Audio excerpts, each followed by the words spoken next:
Up until a year ago, I think I would be lying if I said I knew what work balance was, because I was living alone and I would work till like 11 p.m. and then be so tired that I would just fall asleep watching a series. So for many, this topic might be irrelevant. Like, what do you mean, Maya? Of course work is work and I work to pay my bills, but what I truly thrive off of is the things that I do outside of work. Those are the things that bring me joy, my hobbies, the sports I do, my hangouts. Well, duh, but not duh. For the workaholics that had to research the term rest in the dictionary, let's see if you relate to this story. If you're new here, I talk about relationships, self-development, productivity, health, life balance, self-care, but I do it in a very podcasty, chill way because this is my off-hours channel. So don't expect fancy video editing. Video editing is actually my job, and I don't want this channel to be like work. Take a snack, go do your laundry. Just don't expect me to be like fighting for your attention at every second because this is going to be a chill video. We've got a fireplace. I started working at 17, and before that, I was pretty like obsessed with getting the best grades and doing my best. And the funny thing is, my parents never put pressure on me to have good grades. They didn't even know when I had tests. They never asked for my grades. They were very present parents, but they were just like, what you do of good is for you, what you do of bad to you goes to you, so you're the only one that should, you're at least the one that should care more about your grades because they're your grades, it's your future. I guess I like the validation that grades gave me. I felt like people took me more serious because of my good grades, and they thought I was smarter because of my good grades, and eventually I realized that having good grades would lead me to have more open doors for colleges, so it just made sense for me to put all my sweat and tears, literally, into studying. So senior year of high school, I started working in freelance, making literally $1 an hour. So it's not like I was making that much, but I guess I just realized that my hours could not just mean that I would have a pretty mark on a paper, but they could mean that I would have a pretty penny on my bank account.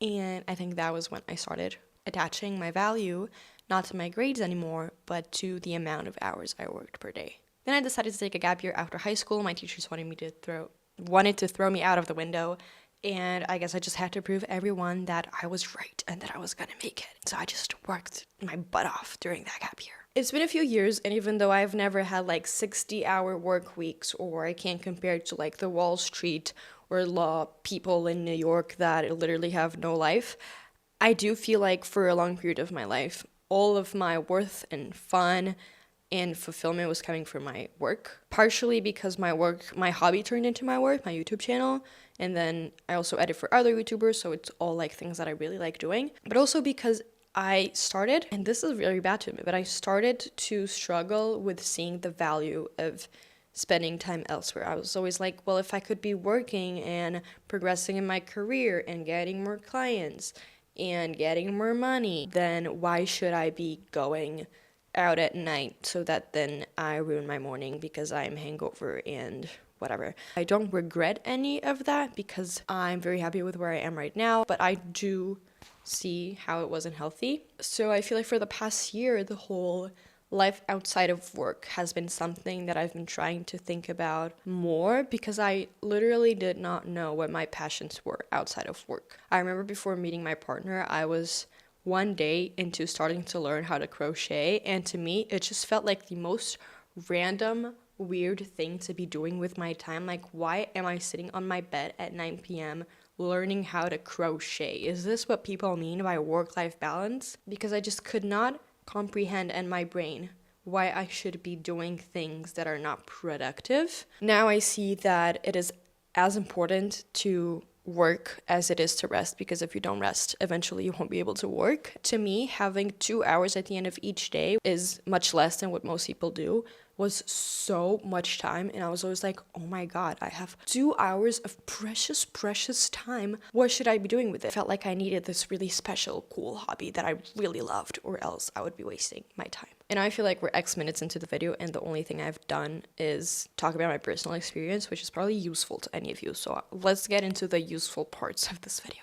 So here are the 3 reasons that I ended up figuring out, explained why I should actually care to spend time doing things outside of work. Number 1 is because work is work, and it doesn't matter if you have the coolest job in the world that you absolutely love, working is going to get you tired. And our brain does not have a limited capacity, even if you're sleeping 8 hours a day, which is something that I always did and I think was the key to letting me work for the years I did without like any boundaries. I always slept 8 hours, but even if you're sleeping 8 hours, the fact that your brain is always on and doesn't have enough time to rest, it doesn't matter what you're doing for work, it is going to burn out. So it's almost like you need to work less so that you can work more. Plus, doesn't matter how much you love your job, if you do it 24/7 and you don't find other things in your life to get your head and your mind space out of it, you're gonna start liking it less. And that is very sad and scary. Like, I'm super scared that one day I'll wake up and hate what I do because I love it so much.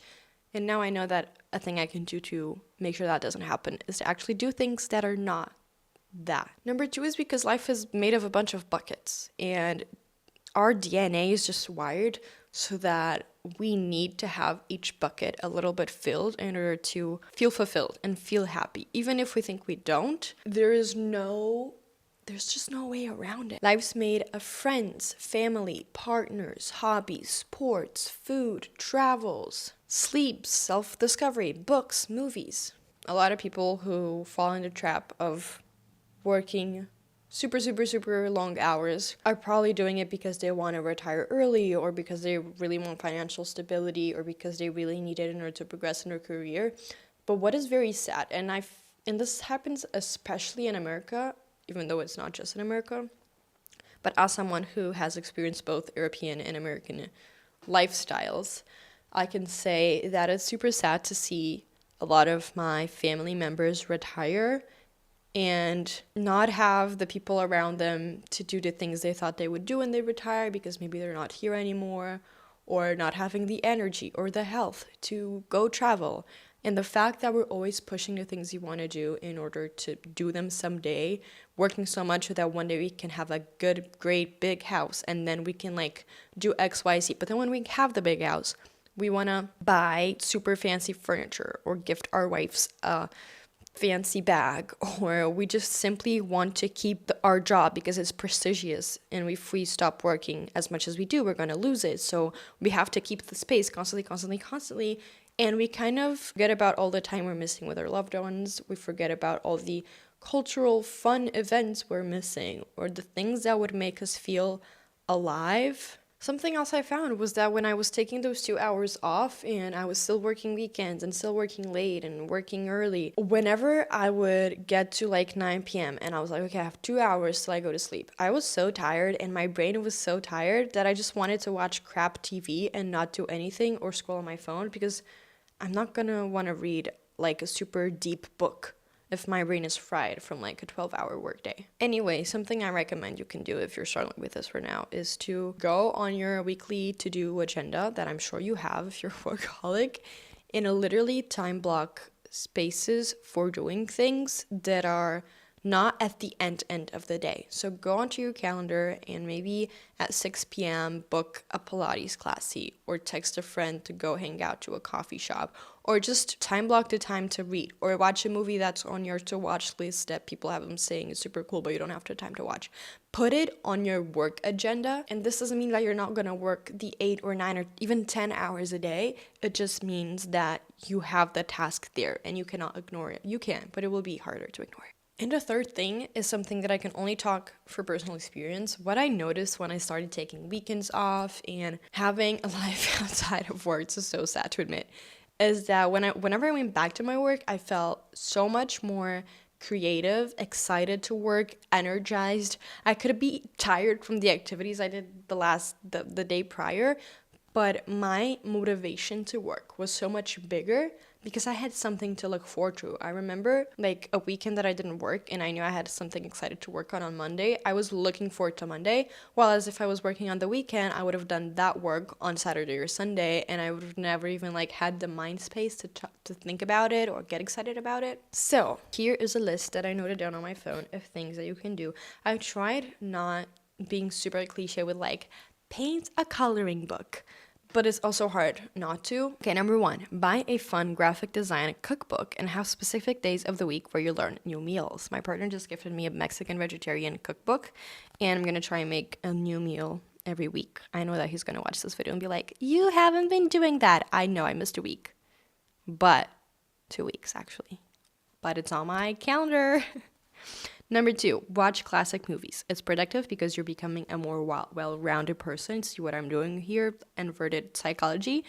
But you're probably also going to have fun because if it's a classic, it's probably very good. Search your city as if you were a tourist online. Make a map, cafes, restaurants, hikes, etc. Something I do whenever I go travel is read a bunch of websites and TikToks and reels about cool places in this city. Non-touristic hidden gems in the city, and then I make a Google Maps map on my account and I pin those places and I organize them by areas, and I can guarantee that like 75% of you, maybe 85% of you, live in cities that have so much to discover that you don't even know. I could say 100%, but I'm not saying 100% because I don't want to be dramatic.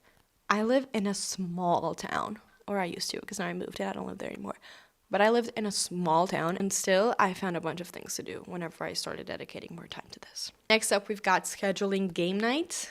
I have a group of friends that I do game nights with, and it's very fun. I do recommend you don't do it late at night, because we used to like have dinner and then do the games, and we would just be so tired that we would just talk. And you can even like divide the price of the game by everyone if you're like doing more expensive stuff, but it's really fun. Then you can also read fiction. I very frequently fall in the trap of only reading books that are like personal development related that I love, but I do see the benefit in reading fiction. Puzzles or paint by numbers, challenging yourself through a sport that is actually fun, because gyms are not fun. Can someone just say that? Surfing, dancing, skating, rock climbing. There's so much fun stuff that you can do. Learning to sew, crochet, learning an instrument, anything that doesn't involve screens. It could be just learning how to make pasta from scratch and buying a pasta maker. That is so fun. Or buying clothes and selling clothes, like having a vintage Depop store. If you liked the video, I have been really like doubting if these videos are actually useful for you or if they're just fun for me to make, which even if they're just fun for me to make, I still very much appreciate that because I love documenting things. I love talking. And doing these videos kind of forces me to think about a lot of topics that I wouldn't usually, but I would like for it to be useful for you. So please, if you are one of those like few people that actually watch all the videos or just watch this, let me know if this is actually useful, and what you would like me to talk about. That would be so fun to have recommendations. Okay, that's everything. Bye.